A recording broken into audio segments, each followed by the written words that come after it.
La séance s'est tenue lundi soir à huis clos. Oui, Vous avez entre autres adopté des directives temporaires justement compte tenu de la pandémie de COVID-19. Pouvez-vous nous en dire quelques mots? oui, c'est que ces directives temporaires-là avaient raison d'être adoptées parce qu'on fonctionne. Mais de toute façon, actuellement, on le faisait avant l'adoption, mais pour rendre ça tout conforme, c'est que ça permet en gros aussi de faire du télétravail pour nos employés de bureau. Donc, on a adopté cette résolution-là parce qu'actuellement, c'est ce qui se fait. Il y a du télétravail. Ensuite, il y avait, concernant les travaux publics, il y a eu aussi une autorisation aux employés qu'est-ce qu'on a voulu faire, c'est qu'on a voulu qu'il y ait, excusez-moi, j'ai de la misère aujourd'hui, il y a 3 employés aux travaux publics.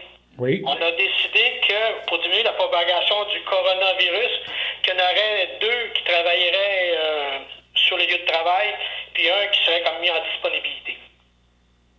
Mais ces directives-là ont été adoptées lors de la résolution, mais ça existait avant l'adoption de ces directives-là. Est-ce que vous avez procédé à la fermeture de certains parcs chez vous, des modules de jeu, des choses comme ça? C'est ça. En fin de compte, comme plusieurs municipalités, on a procédé à la fermeture de la bibliothèque. On a procédé à la fermeture du bureau municipal. On a également discuté en rapport avec la fermeture de parcs.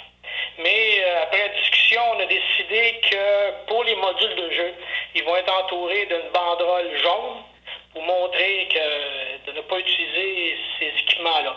En ce qui concerne la fermeture du parc, on a confiance en nos citoyens et à leur bon jugement, puis qu'on croit que nos citoyens vont faire la distanciation que le gouvernement demande.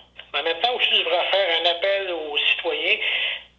C'est que souvent, on voit là, des familles avec leurs enfants qui déambulent dans les parcs ou autres endroits. Et on voudrait on voudrait que les citoyens s'assurent que leurs enfants restent près d'eux. Parce que souvent, on a peur que, mettons, 3, 4 petits-enfants se rencontrent à même endroit, puis qu'il pourrait y avoir de la contagion par rapport à ça. Fait que c'est une demande à nos citoyens d'être bien au fait de cela, puis de conserver de près d'eux leurs enfants. Aussi, j'ai cru voir que vous avez adopté une modification là, pour les taux de taxes, de tarification pour les services financiers. Est-ce que c'est comme dans certaines municipalités qu'il n'y aura pas d'intérêt si les versements ne sont pas faits tout de suite? Oui, c'est cela. C'est que pour l'année 2020, là, le taux d'intérêt là, pour compte impayé va être de 0% jusqu'à la fin de l'année, jusqu'au 31 décembre 2020. À part de ça, vous avez procédé à un décret là, pour un règlement d'emprunt pour des travaux dans le rang Sainte-Philomène. Oui, c'est ça. Un règlement d'emprunt pour le rang Sainte-Philomène. C'est sûr que là, avec la problématique du COVID, ça va peut-être qu'il va y avoir des ralentissements de travaux, mais le règlement quand même va avoir été adopté là, pour procéder à des travaux. C'est des travaux majeurs qui vont être faits au Oui, rang oui, Sainte-Philomène? des travaux majeurs dans le rang Sainte-Philomène, puis dans le rang des Cascades, oui, des travaux d'à peu près 1,5 million. Là. Oui, non, moins que ça pour ça. Il va y avoir aussi des travaux, excusez, parce qu'on a bien des travaux. Je dois mentionner notre population qu'il y a bien des travaux qui vont se faire là, dans les mois qui viennent.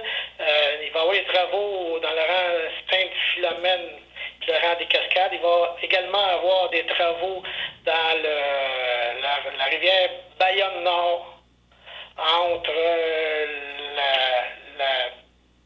la route qui monte vers Saint-Gabriel à 300, les numéros de difficulté, 341, je crois, à partir du chemin de ligne là, qui monte à Saint-Gabriel jusqu'à la municipalité de Sainte-Élisabeth. Donc là encore, là, il va y avoir des travaux qui devraient se faire là, mais comme je vous dis, à cause de la situation qu'on vit actuellement, les travaux, on n'a pas encore les dates exactes là, que ça devrait commencer. Puis les travaux importants là, dans le rang Sainte-Philomène, c'est la chaussée surtout? Oui, la chaussée et les ponceaux. C'est dans la rang Saint-Philomène, c'est à partir au nord de l'autoroute l'autoroute 40. L'autoroute 40 jusqu'au rang des Cascades. Parlant d'autoroute 40, là, l'entrée pour l'autoroute à partir de Sainte-Philomène, lorsqu'on va vers Montréal, elle est extrêmement mauvaise. Est-ce que vous avez fait des représentations au niveau du MTQ à ce sujet? L'entrée, si vous me dites, il faut vérifier avec nos travaux publics, on va vérifier si, s'il y aura lieu à faire des représentations face au ministre des Transports. Vous m'avez dit l'autoroute 40, l'entrée, la sortie, excusez-moi, j'ai manqué vraiment l'endroit exactement. Après avoir passé par-dessus l'autoroute, lorsqu'on va prendre l'autoroute en allant en direction de Montréal, l'entrée, là, il y a beaucoup de trous, là. Oui, OK. Puis il y a l'entrée vers Montréal, puis la sortie vers le rang Sainte-Philomène. La sortie est un peu moins pire, mais vraiment, l'entrée, là, c'est quelque chose, là. Les gens peuvent briser leur voiture. On va s'assurer qu'il y ait une demande en ce sens au ministère des Transports. À part de ça, vous êtes toujours à la recherche d'un ou une nouvelle DG? Oui, toujours.